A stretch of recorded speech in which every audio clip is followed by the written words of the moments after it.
ఈరోజు అయితే మనం కస్టర్డ్ మస్క్ మిలన్ జ్యూస్ చేసేద్దామా? అయితే రండి ప్రాసెస్ చూసేద్దాం. ముందుగా నేను ఒక 1/2 లీటర్ పాలు తీసుకొని స్టవ్ మీద పెట్టుకున్నాను.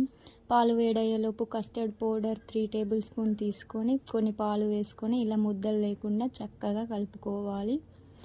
ఈలోపు పాలు అయితే బాయిల్ అవుతున్నాయండి. ఇలా బాయిల్ అయ్యేటప్పుడు ఒక 1/2 కప్ షుగర్ వేసుకున్నాను. షుగర్ వేసుకొని మంచిగా కలుపుకోవాలండి.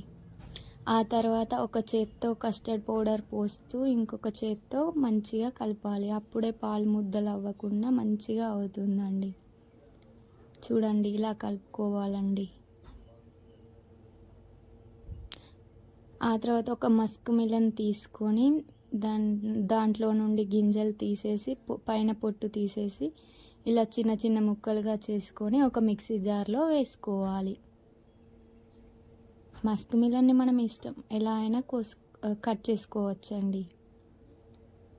నేనైతే ఇలా కట్ చేసుకొని ఇలా మిక్సీ జార్లో వేసుకుంటున్నాను.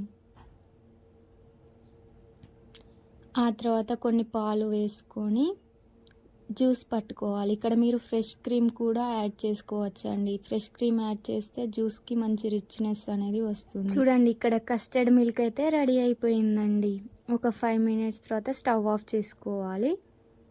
ఇది పూర్తిగా చల్లారేంత వరకు ఆగాలండి. తర్వాత ఒక బౌల్ తీసుకొని అందులో నేను మిక్సీ పట్టుకున్న జ్యూస్ని అయితే వేసుకున్నాను. ఆ తర్వాత మనం కస్టర్డ్ మిల్క్ పూర్తిగా చల్లారాక ఇందులో వేసుకోవాలి. ఈ జ్యూస్ మొత్తం మిక్స్ అయ్యేలా మంచిగా కలుపుకోవాలండి.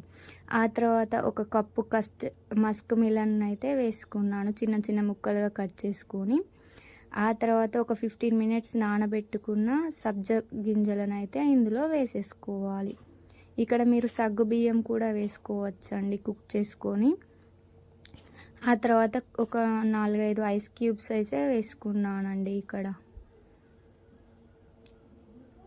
అంతే అండి, అన్నీ కలిసేలా మంచిగా కలుపుకోవాలి.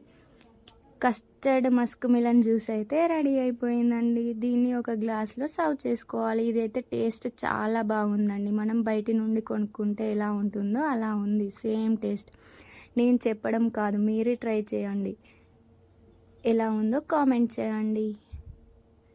అంతే అండి, ఇలాంటి వీడియోస్ కోసం అయితే మన ఛానల్ని సబ్స్క్రైబ్ చేసేయండి. మీరు తప్పకుండా ట్రై చేయాల్సిన జ్యూస్ అండి. టేస్ట్ అయితే అంత బాగుందండి. ట్రై చేసి ఎలా ఉందో కామెంట్ చేసేయండి. Thank you for watching.